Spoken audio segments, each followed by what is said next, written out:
আসসালামু আলাইকুম। নতুন একটি ভিডিওতে আপনাদেরকে স্বাগতম জানাচ্ছি। কেমন আছেন সবাই?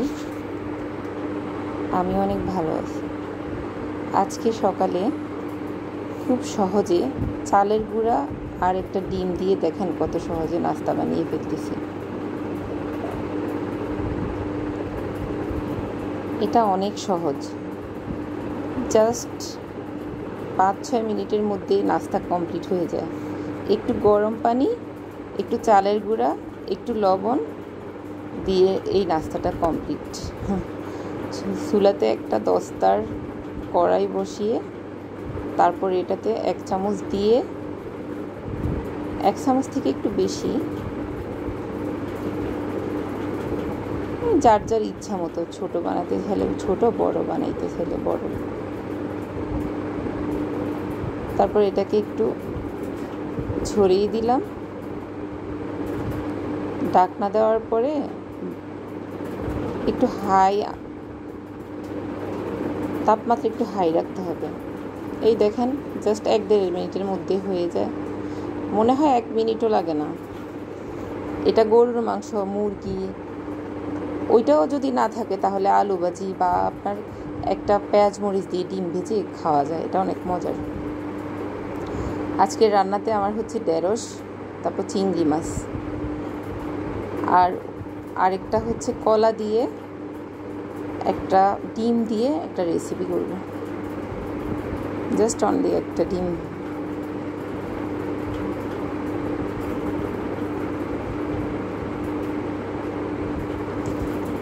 ঢেঁড়স রান্নার জন্য প্রথমে আমি তেল দিয়ে দিচ্ছি, তারপর চিংড়ি মাছটা একটু ভেজে নিব।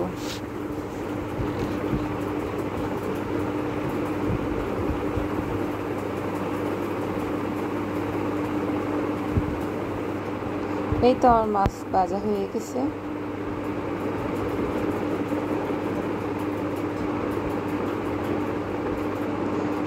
এবার আর একটু তেল দিব।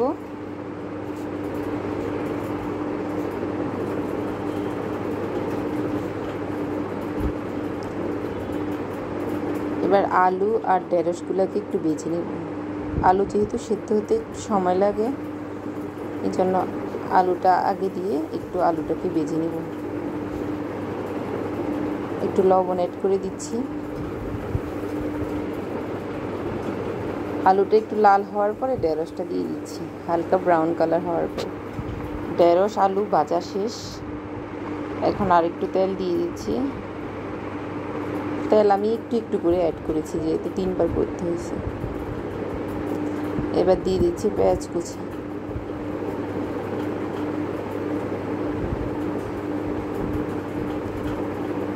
সাথে দিয়ে দিচ্ছি কাঁচামরিচ।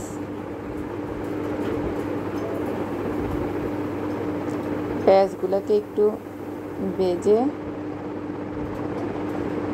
লাল করতে হবে। এ তো লাল হয়ে গেছে। কয়েক মিনিট ভেজে তারপর একটু লাল হয়েছে। এবার একটু আদা রসুন দিয়ে দিচ্ছি পরিমাণ মতো।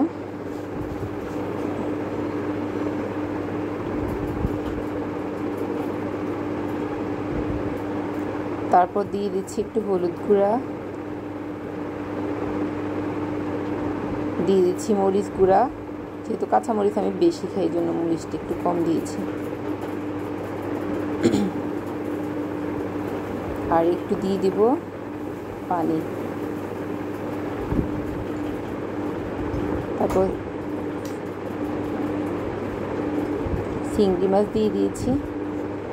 অবশ্যই আমি মশলাটাকে একটু কষিয়ে নিয়েছিলাম। চিংড়ি মাছটাকে কতক্ষণ কষানোর পরে এবার দিয়ে দিচ্ছি ঢেঁড়স আলু।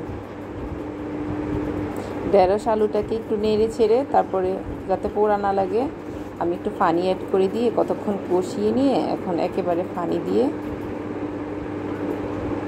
এই তো রান্না করা অলমোস্ট কমপ্লিট।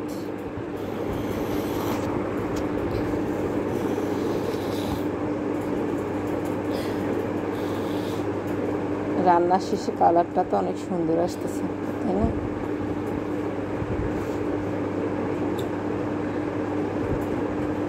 এই তো আমার রান্না শেষের পালা।